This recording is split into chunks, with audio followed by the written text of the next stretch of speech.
Hey folks, welcome back. This is probably going to be a short stream, mostly because Dominaria, this Alchemy Dominaria set, is not a large set of cards. So for anybody who's watching, what we're going to do is we're going to go over the new Alchemy cards. I'm going to give my opinions on what I think they're going to do in Brawl, and then we're going to open a whole bunch of packs, because I've been seeing if I should save them for something, but I can't think of anything special. So we'll just start by looking at Dominaria. I believe it's a 25 card set here with Alchemy. And I want to do not collected. And I guess just to make this as simple for anybody who wants to watch it, I'm going to go over the new commanders. Oh, why is my... There we go. Sorry, this is an incredibly scuffed opening stream, isn't it? Ah, well. C'est la vie. I just kind of want to do this, and then I've got also a bunch of other stuff to do. So yeah, we're just going to look at these commanders first, and then we're going to look at everything else. But it's not a big set. So let's start off with the little guy, just the best little guy, Rizig the Bone Cobbler. 1 colorless, 1 black for a 1/3 legendary creature, Spirit Artificer. Tap target creature card in your graveyard perpetually becomes an artifact. You may cast that card this turn. It loses all other card types. This is going to be interesting. I think the big thing that comes to mind here now that I'm looking at this card, so this is one of those cards where you look at it and you're like, is this incredible or is this garbage? Right now, I don't know. It does something very weird and specific. I am realizing, looking at it, the fact that it does this, it gives it, it perpetually does it, and it loses all other card types, is going to be concerning. Mostly because you won't be able to hit the same thing over and over and over again. But if you have things that return stuff from your graveyard, this will potentially do some really weird stuff. Additionally, I guess it sort of combos into... most artifact decks right now are blue, aren't they? This guy will be interesting. He'll be funny either way, but this is like what I would call... And there's a couple other cards like this in Alchemy. Like, Alchemy benefits really well for these. I would call these Type 2 Timmy cards. So, if you know the whole archetype of Timmy, Jimmy, Spike, right? Spike, I gotta win at all costs. Jimmy, I want to win by doing something cool. I guess technically this would be a Jimmy card, right? Like, it's something weird and bizarre, but it's like, this is the sort of card I look at and I just go, ooh, what can I do with this guy? The art is also super weird. Like, I'm very puzzled by the art, if I'm honest.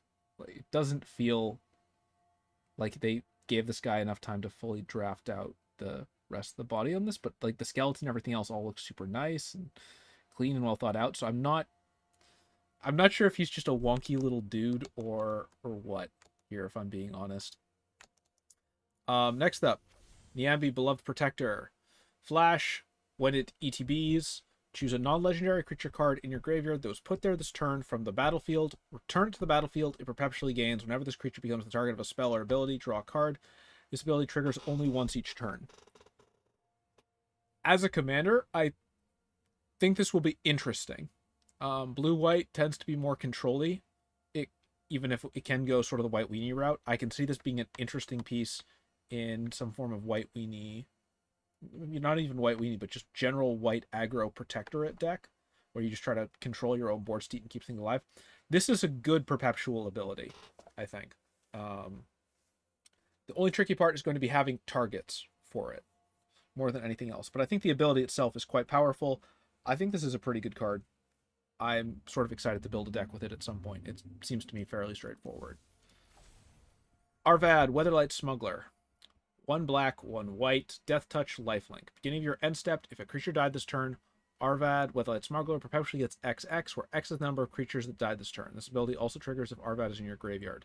Note that it's number of creatures, and it also, perhaps more importantly, does not preclude against tokens. And it also triggers if he's in your graveyard. So...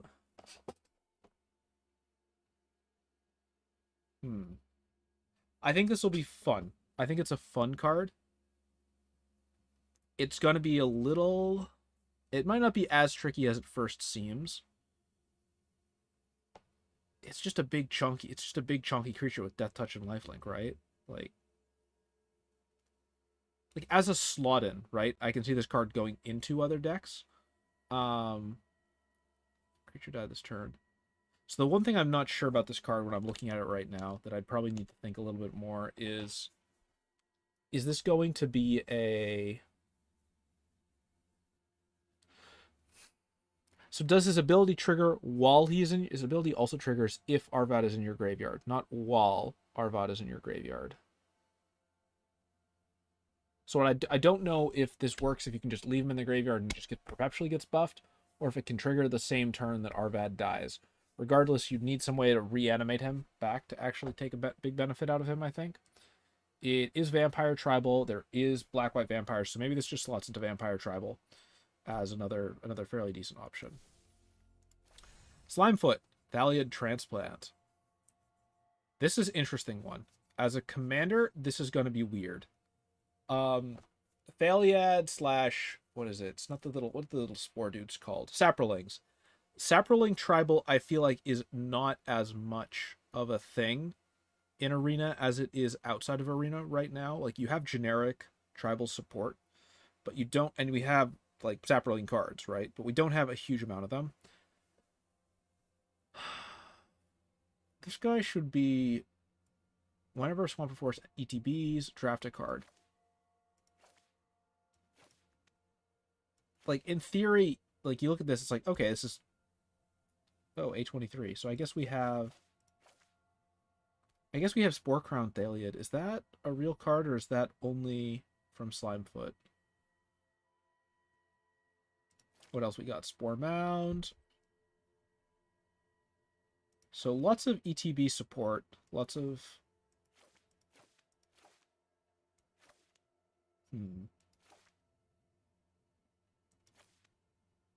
Alchemy 23. There's a bunch of good stuff here. I'm not sure how much of it is printed normally. I'm not sure if Slimefoot as a Historic Brawl commander is going to be fantastic. Getting cards when you play stuff, getting more cards is always good, but none of these cards are, like... There's a couple bombs in here, I guess. Verdant Embrace and a few of the other ones. I think it's fine. I don't think it's, like, busted. Tiana, Angelic Mechanic. Whenever a legendary creature you control crews a vehicle, that vehicle perpetually gets +1/+0. Okay, this is a very specific archetype. The, like, red-white crewer mechanic decks. So I think if you play those decks, you're like, okay, this is cool. I think as a commander, I don't necessarily love this card. Yeah, it's a 3/2 flyer. Like, it's a cool card, but I don't think it's... I don't think it's something you necessarily... It is something you build around, but I'm not sure you necessarily get as much value as you'd like out of it. I guess we'll have to see what the rest of this comes of it.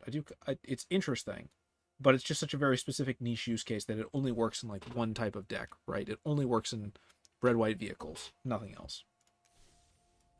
This guy. Dragavez Shivan Champion. 2, 1 black, 1 red, 1 green for a 5/5 flyer. At the beginning of your end step, conjure a random card from this card's spellbook into exile face down with 3 egg counters on it. It gains at the beginning of your upkeep. If this card is exiled, remove an egg counter from it. Then if it has no egg counters, put it onto the battlefield. So, critical thing here, conjure a random card. And this is a pretty big spellbook, so we'll just take a quick look at these. We've got Shivan Dragon, Moonveil Reagent, Terror of the Peaks. I'm going to call Terror a hit. Leyline Tyrant, Imsturm Pedestal. I'd say Imsturm's a hit. That's 2. Maniform is 3. Bone Dragon's actually kind of... No, not really. Demanding Dragon, kind of. Skargan Hellkite, that's 4. Thunderbreak Reagent. 5-ish? Black Dragon, no. Red Dragon, kind of So I think the important thing about Dragas, we're looking at 5 out of 13 hits here. So a little bit less, under 50%, I'd say, to get something really valuable. I think the important thing about this here, / problem, is that, let's say you play this on turn 5. You're not going to start getting that set of dragons out until turn 8, right? So it's impactful, but it takes quite a while to actually come online and be providing stuff. After which you're like, oh yeah, it does a fair amount. And maybe you can ramp and get this out faster on turn 3 or 4.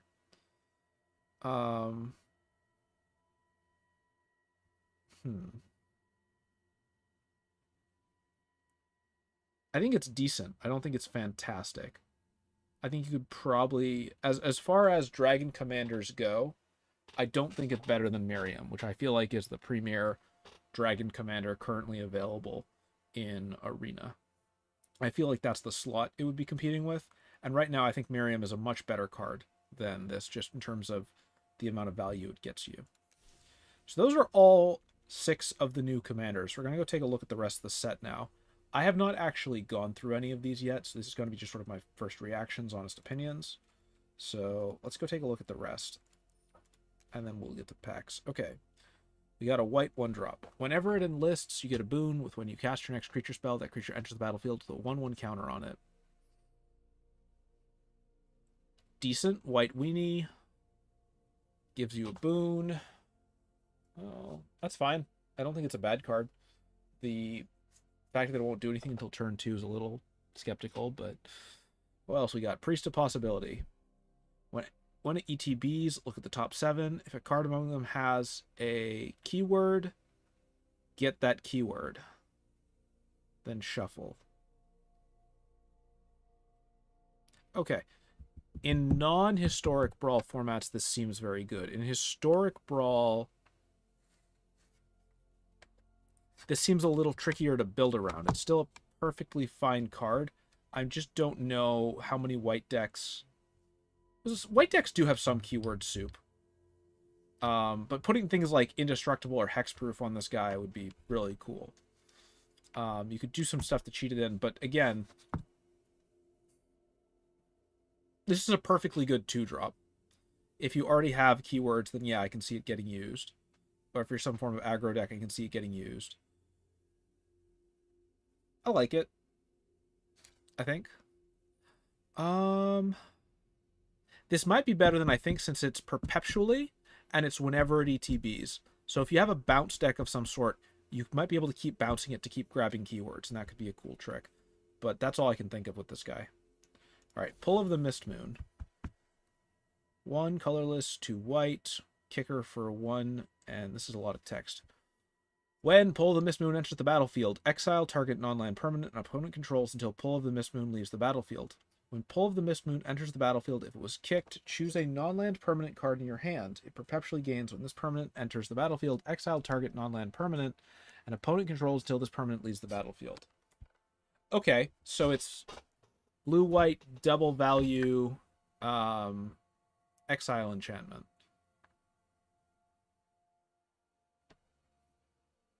That seems kind of good. Like, at the bare minimum, right, if you're already in blue-white, it's a side grade to the standard stuff that you have. So I think this will probably get played. I think it's a minor side upgrade to blue-white, so I can see it being used. All right, Vesuvian Mist. 1 colorless, 1 blue. 1 colorless and a black. Kicker. Return target non-token, non-land permanent to its owner's hand. If the spell was kicked, conjure a duplicate of that card into your hand. It perpetually gains. You may spend any mana of any color as if it was mana. Ooh! I like cards that do stuff like this. I do like this. Non-token, non-land permanent. That's not a huge oppressive filter here. That's just your typical double team preventing you from copying tokens. Yeah, blue-black will run this. I can see it being quite useful in certain setups. I would run this. I hope I get a copy of it. I like this. Okay. This motherfucker. Oh, 2 colorless and a blue. Flying. When Orca the Alpha enters the battlefield, conjure the power 9 into your deck and then shuffle. Whenever Oracle of Alpha attacks, scry 1. So I want to just look at this card, ignoring everything else except that ignoring that middle text for a moment. This is a 2/3 flyer for 3. When it attacks, scry 1. That's not terrible. That's kind of neat. Okay, now the power 9 bit, because this card puts a copy of, you know, the most broken magic cards, some of the most broken magic cards ever to be printed into your hand. Ancestral Recall. 1 blue, draw 3 cards. Time Walk. 2 mana, take an extra turn after this one. Time Twister. Each player shuffles their hand and graveyard into the library and draws 7 cards. Black Lotus. Mox Emerald. Mox Jet. Mox Pearl, Mox Ruby, Mox Sapphire. Okay, let's start with the big thing here. This is a blue card, so you can only play it in blue decks. I think the important part of this is that, so I'm actually, this is going to sound stupid. I don't think that Black Lotus, Mox, I don't think the Moxes are important here. Because basically, this is going to sound really dumb. Let me try to explain this. They only tap for your color of land, right? I'm actually not even convinced that Black Lotus is important here relative to the other cards that it gives you. So Black Lotus and the Moxes, yes, these are very good cards, but you're effectively shuffling 5 more cards into your deck that for all intents and purposes are not quite lands, right? And this is again, this is going to be Brawl and Historic Brawl. So you're adding 9 cards to your deck where 3 of them are busted as hell, and 6 of them are very powerful cards, but may not necessarily want to be cards that you actually want to be drawing, if that makes sense, right? I would argue that the power of Moxes to a certain extent is you can play, like, the power of them is you play them and you play a land. But if it's later in the game and, like, your hand's a little empty, drawing a Mox versus drawing a land, there's not much real difference, except, you know, the Moxes can get exiled a lot more easily and removed in general. So to me, the important cards here are Ancestral Recall, Time Walk, and Time Twister. Ancestral Recall is just very good, but I don't think you would necessarily go out of your way to fetch it out of your deck. Time Twister, Time Walk, and Time Twister, I think you might.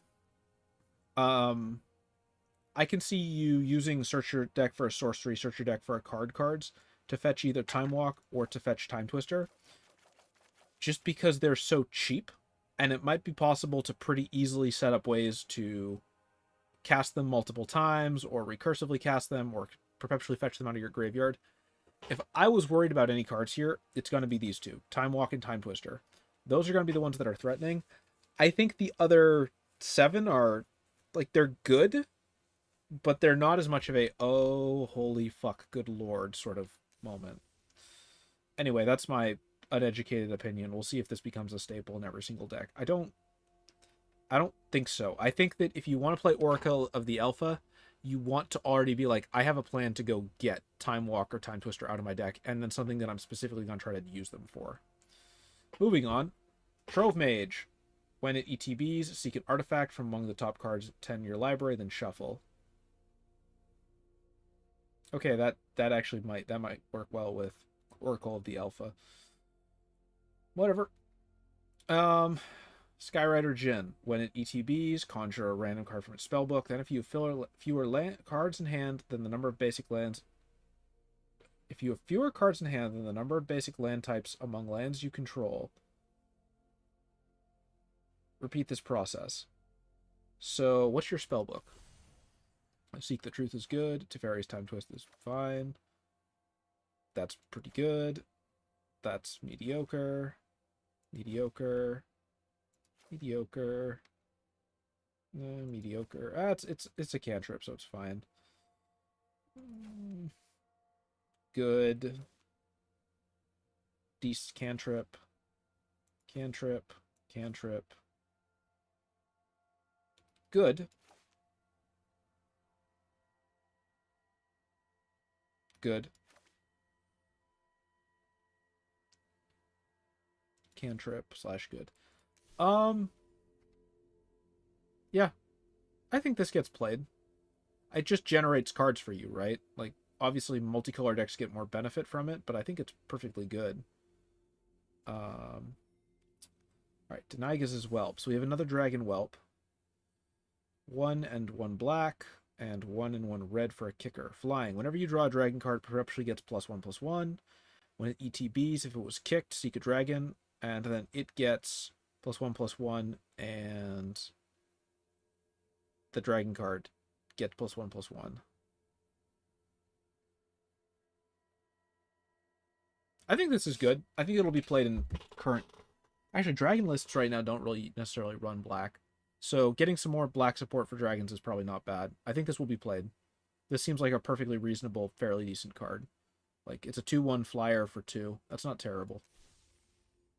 We already looked at you. Diminished Returner. ETB's tapped. Spend 2, gets -1/-1, and then return to the battlefield. Activate if diminished returners in your graveyard and its toughness is 2 or greater for a 3-drop. It's cool art. The card that this would combo with to do something, I don't love it. I guess it's, so what is it? You get a 4/3, and then you can spend 2 mana for a 3/2, and then you can spend 2 mana for a 2/1,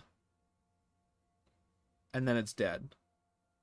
So it's like 6 mana for a decent amount of stats.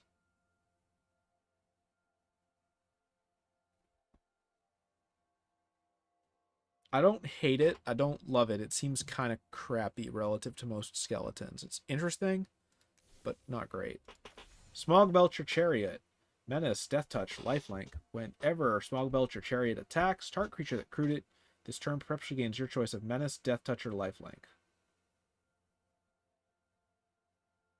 Neat. So you graft keywords onto other stuff. Crew 3, though. That's a little expensive. I don't love it. I don't love it because it's Crew 3. It's an interesting effect, but you give up a lot for it, and I'm not sure that it's good enough for what you get out of it. Spell Chain Scatter. Red and kicker for blue. Whenever you cast your next instant or sorcery, conjure a duplicate of that spell into your hand. If the spell wasn't kicked, discard the duplicate at the beginning of your next end step. See, this is the sort of shit that, combined with something like Time Walk or Time Twister, that's where this gets scary, is the blue-red spellcasting deck. I think this is good. I think it will be played. Get to Ember Coiler. Human Wizard, Prowess. Beginning of your pre-combat main phase, you may discard a card. If you do, seek a card with a greater mana value and exile it. Until the end of your next turn, you may play the exiled card. This is good. It will be played in Prosper decks. As long as Prosper's played, this will be played. This seems useful. I like it. Goblin Morale Sergeant. Haste and enlist. Whenever it enlists a non-token creature, you may conjure a duplicate of that creature into the top 5 cards of your library at random. Duplicate perpetually gains +1/+0 and gains haste. This is a good card. This is just solid goblin support and extra cards. I think it'll probably be played. I could be wrong about that. Goblin Influx Array. Goblin spells you cast cost red less to cast. At the beginning of your end step, conjure a random card from Gonflu. Yes. Yes. This is a perfectly fine goblin support spell. There's no reason to not play this. It'll be played in goblin decks. Vine Soul Spider. Beginning of your end step, put a random land card from your library into your graveyard. Ooh! Now that's interesting. There's quite a few decks that can take advantage of this. You don't even think it needs to be a goblin deck? You think the fact that it's just free cards? You're right. I guess that does kind of work in red aggro as well. But the fact that it's the top 5 cards of your deck, right? You don't just draw it straight out, is the part that's a little bit concerning to me, for lack of a better way of putting it. I guess, actually, that's a good point, though. This actually works perfectly fine in just a red deck wins. Yeah, the Morale Sergeant also works in red deck wins, but so does Goblin Influx Array. It's a 4-drop card that says just get another body each turn. I think both of these are pretty good. I think both of these will be played. What's up next? Vine Soul Spider. Yeah, this is going to be played. I don't know, like, maybe Muldrotha, maybe Avatar Soul of Windgrace. What are the other cards that like putting lands into the graveyard right now? There's a lot more. I can't think of them, but it does exist, and I can see this card definitely being useful. Especially, it's very cheap, right? It's a 2-drop for a 3/2. That's decent body in my mind. Wandering Treefolk. Vigilance, Domain 8.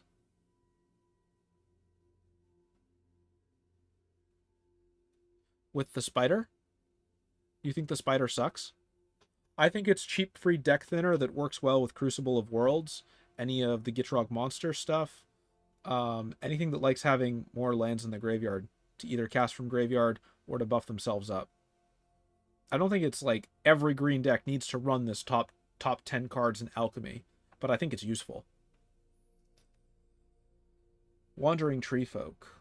1 colorless, 1 green, Vigilance 2/3, Domain, seek a creature card. This seems kind of bad. It's not terrible, but it's not amazing. Like, even in a 5-color deck, that's what? 4-color deck, that's 3 mana, seek a creature card. 3-color deck, 4 mana, seek a creature card. Here, now you can see the Vine Soul Spider again. Just appreciate its majesty. Its spiderness. It's a 3/2. It's a 3/2 for 2, right? I think that there are decks where this is just a perfectly fine card to also include. Yeah, there are. Any of the decks that do the whole, like, return all lands from your graveyard to your battlefield, like, or dredge decks, right? Oh, you can't see the stats under my face. All right. I'm turning off the face. The face mode is deactivated. I think that I can think of black green decks that I would use this in. Yeah. Let's go to Nantuku Slicer. Face mode has been deactivated. When it ETBs, so it's 4 and it's 3/2 and it kicks for black. When Nantuko Slicer ETBs, return target card from your graveyard to your hand. If this card was kicked, conjure a duplicate of target card in opponent's graveyard to your hand. It perpetually gains. This is really good. I like this. Is this our first... Is this the first true green move the face to the top corner? That's a good idea. Let's do that. Let's modify this in real time. Let's unlock that. And reactivate face mode. I like this. I think this is good. I think this does my favorite sort of thing, which is... I think this is very good. Return target card from your... Is this the first true... Because we have Eternal... We have the not quite Eternal Witness. I guess it's not the first one. I like the fact that it lets you steal copies of stuff from your opponent's graveyard if you kick it. I think that's good. I can think of decks I would like to play this in. I guess it's kind of a tech card, because it assumes that you're going to go steal stuff from your opponent to be really used. Next time I do this, I'll modify the whole thing. Yes. Well, you know that I have an entire blue-black Viconia deck that does exactly that, right? I have an entire deck just designed to be like, why play your own cards when you can play your opponent's cards instead? They decided to put them in their deck. They must be good. Let's go to the next one. Marwyn's Kindred. Conjure a card named Marwyn the Nurturer and X cards named Llanowar Elves onto the battlefield. I'm sorry, what the fuck? Oh man, I always want to play the other person's cards. Yeah, their cards are always better than mine. Okay, so yes, this will be played. Yes, it'll be played in elf decks. Oh, that's really annoying. Oh man, does anyone know? I'm assuming that this would, whenever another elf enters the battlefield under your control, I'm assuming that this would trigger the other Marwyn's ETB. There's already Marwyn elf decks. I think this is perfectly fine. And you just get a bunch of Llanowar elves. But they're not the small children on this card. I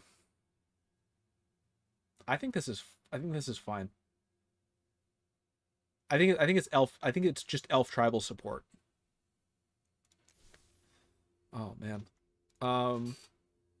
Yeah, I went over this card earlier. I think this is fine. It's one of the new commanders. I don't have much else to say on it. Teferi's Contingency. Counter target spell. Each card in... Wait. Okay, so 2 blue and a white. See, counter target spell. Each card in its controller's graveyard, hand, and library with the same name as that spell perpetually gains. The spell costs 2 more. This is not... Teferi's Contingency is not relevant to Historic Brawl.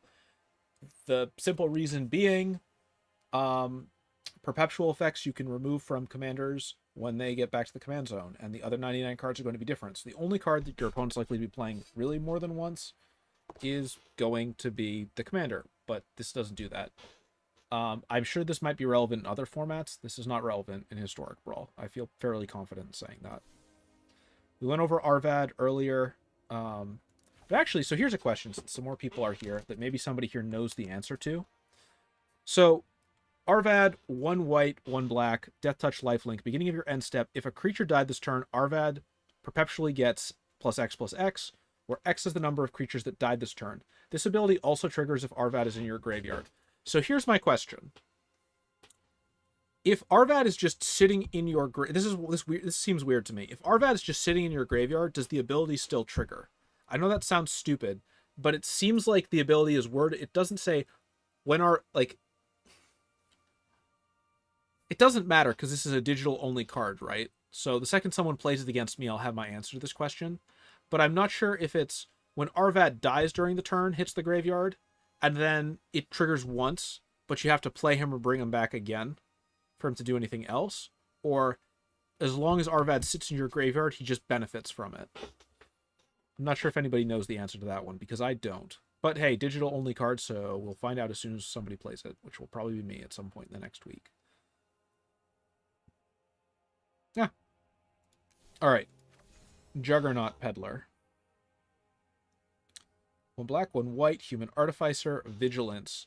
When Juggernaut Peddler ETBs, target player reveals all non-land cards in their hand. You may choose one of those cards. If you do that, players exiles it, conjures a card named Juggernaut into their hand. So this is just hand control hit. I think this card is this card's funny. I like this card. Like, thematically this card amuses me. The idea that you're like, yeah, that's a nice Yawgmoth you have there, but consider Juggernaut. I think this will be played. It's hits all non-land cards, so it's pretty equivalent, and it's exile, so it's pretty similar to anything agonizing. So I think it would already be played in sort of the blue, in sort of like any Aristocrats deck. Lets you hit a big threat.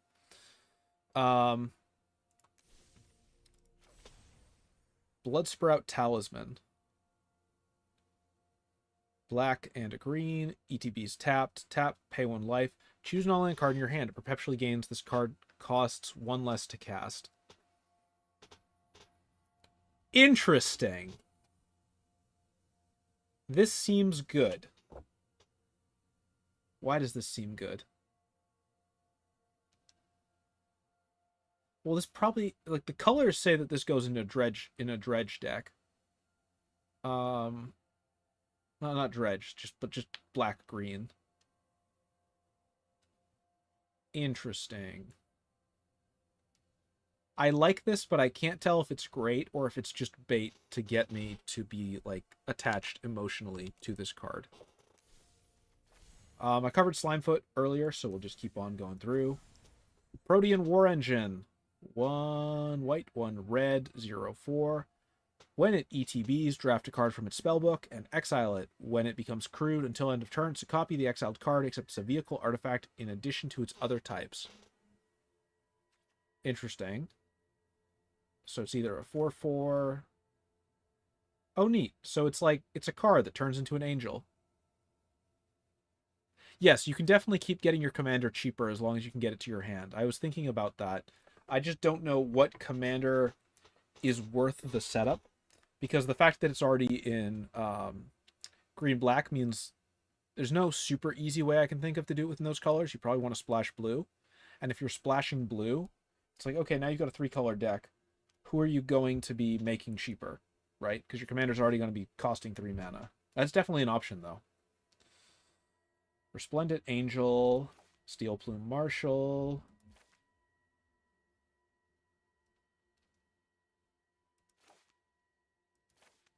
I think this is just technically more support for red-white vehicles. Like, it's kind of wonky. So it's whenever it becomes crude, though. What is the captivating? I want to see the last of these. Moonveil Reagent. Whenever you cast a spell, you may discard your hand. If you do, draw a card for each of those spells' colors. When it dies, deals X. That's fine. Skyship Stalker. They've included a couple of those. I think this is red-white vehicle support. I don't think it gets played in too many other things. Tiana, Angelic Mechanic. We already looked at this one. I don't think it's fantastic, but again, I think it's that whole red-white vehicle support. So we actually have a fair amount of that. Didn't we have at least one other card? Nah, I think it's just these two so far. So we've only got 3 more cards. I'm going to move my face again real quick so that it's not occupying too much of the video. Voldalian Trove Mage. Whenever one or more other non-token creatures you control deal combat damage to a player, choose one of those creatures. Conjure a duplicate of the chosen creature into your hand. Solid. I like it. I like it. I think this goes well in green-blue decks. I already liked the little artifact dude that lets you make more copies of stuff. I think this is just letting you get more strong bodies and then hold them up. It's actually pretty good. Durgaz, we already talked about this. My general opinion is that outside of his color typing, he is currently in competition with Miriam, and I think Miriam is a much better dragon commander. End of the story as far as I'm concerned. I don't see him replacing that. All right, Coalition Construct. When it ETBs, choose a creature type. It's the chosen type in addition to its other types. When it ETBs, other creatures you control of the chosen type of that type and creatures of that type in your hand perpetually get +1/+1. Okay, so generic tribal support. It's effectively a one-time generic. What is it? What's the name for those? What's the name for the type of card that's like a tribal leader? It's interesting tribal support. It's a 3-drop, and it's colorless, so it probably gets played. I don't know.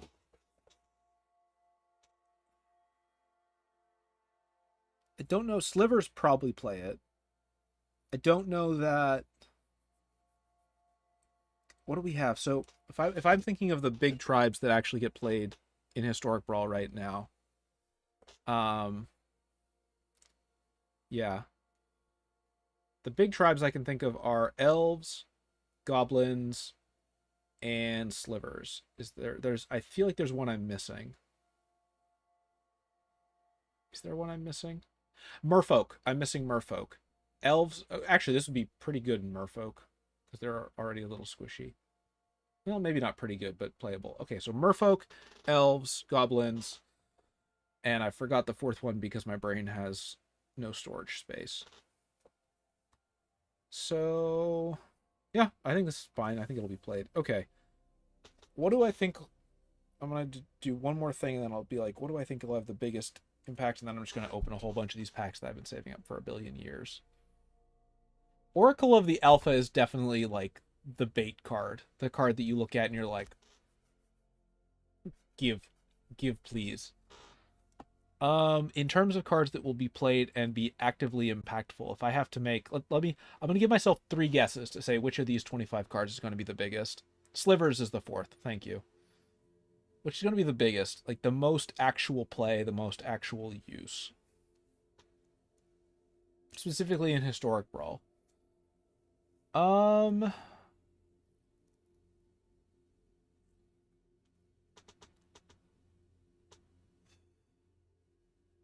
So of all the cards here, the ones that I see that feel like they can go into the one that goes into like the most, not the most decks, but it's just kind of good.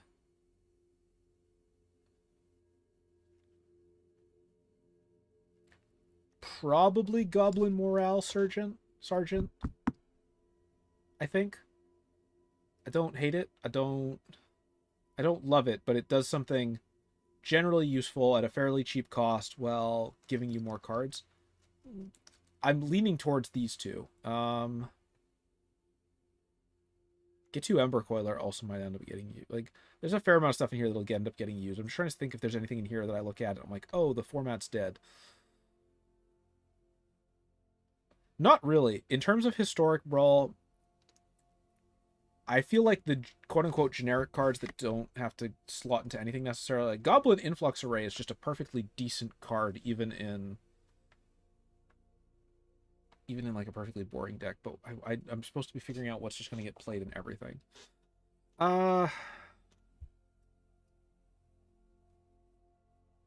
Okay, so I guess I'll just give my predictions. I'm going to say Voldalian Tide Mage, Nantuko Slicer, and Goblin Influx Array, I feel like are just the best quote-unquote value cards. Not like the strongest, but they're the least reliant on being in a specific archetype to provide a lot of value. And I guess potentially Banalish Knight Counselor could be there, but I don't like it as much.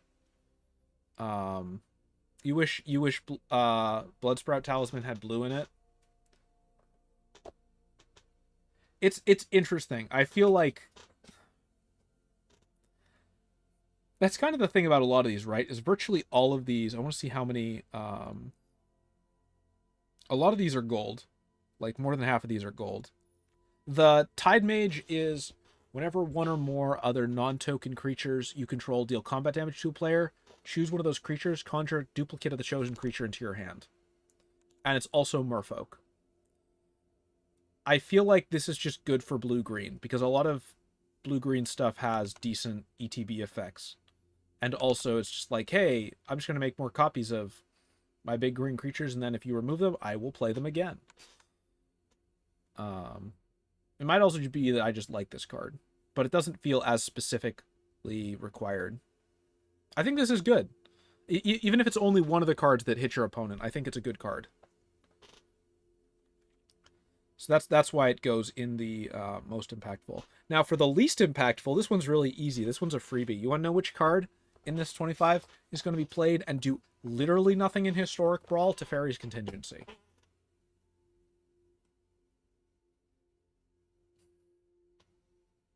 Least impactful. Overpriced, dual-colored counterspell that has no impact on the format. This one is easy to just be like, do duplicates copy perpetual effects? I don't believe they do. Perpetual sticks to the card. Duplicates tend to not copy state, unfortunately. They tend to make copies of card as printed, I believe. Though I'd have to test that to be like 100% sure. But that's my general... Yes, that's how it works. Yeah, I'm pretty sure that's how it works, because that's why Double Team works the way it does. All right, so that's all my speculation and other stuff. I'm going to go open all of my boosters now. I may start with all these Crimson Vow ones because they're ancient, and then I'll open the Dominaria, Alchemy ones, Voldarian Estate, already had that. I think that's the one downside, upside to, hey, more rare wild cards for my pile of rare wild cards. Motile Arsonist. Yes, it's a mythic, but I already had it, so I don't care. Because in this house, actually, I care about formats that require multiple copies of the same card if it's midweek Magic, but otherwise I don't care. Welcoming Vampire. Not a first, so I'm less than enthusiastic. Welcoming Vampire is decent, though. It's a good card. I just already have it. Alchemist's Gambit. I already have it, and this card is terrible. Oh, man. What we gotta get? What we gonna get? What we gonna get? Dominating Vampire. ETBs. Vampire Tribal. Already had it. So, basically nothing in these packs. Oh, no, I don't think did I have you? I feel like I didn't have this before, but yes, this is a good card. Averbrook Caretaker. 1 second. I feel like I did not have Averbrook Caretaker before. I run into that a fair amount. Did I already have it? And if so, what did I get it from? No, I didn't have it. Okay, it just didn't say first in the corner. Like an annoying internet commenter. Yeah, I think this is a good card. I like this as a green bomb. The hexproof is really good. All right, let's open the rest of these. Let's open these alchemy packs. So I would like, please give me the new commanders so that I can make videos about them very easily. We're not going to do open all. That's too many packs. All right, we got the spider, we got the whelp. That's cool. I like both of those. Everything else in here is standard Dominaria. Let's see what our rare is. I'll take it. I'll take it. I kind of like this card. Let's see what our next one is. Hey, I somehow didn't have a copy of Shore Up or Haunting Figment. We got... Wild cards are so disappointing. Pull of the Mist Moon, perfectly fine. Will probably be used. Let's see what our rare is going to be. Oh, yeah, baby. It's bone cobbling time. It's time to cobble them bones. I don't actually know how to use this card at all, though. But, you know, that's fine. We be cobbling. We out here cobbling every day.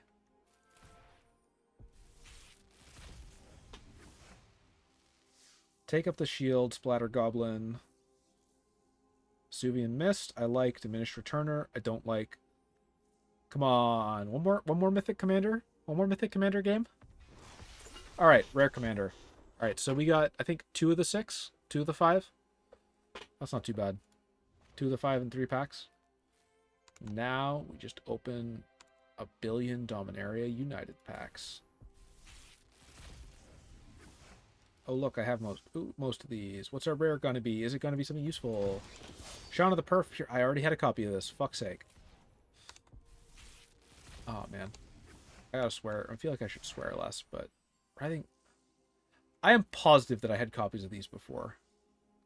I'm almost positive I drafted both of these. Alright. Defiler of Flesh. Already had a copy of it, unfortunately. I'll open, I think, like 9 of these. That's cool. That doesn't seem right. Mythic Rare Wild Card. I'll do 6 more. There's no point in opening packs on stream if nobody's watching the stream. Archangel of Wrath. Eh.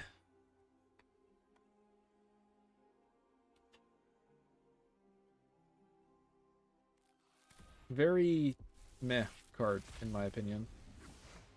It's specifically for Historic Brawl. I'll take it. I'll take it. I don't think I had a copy of him yet. Sir, Eternal Schemer.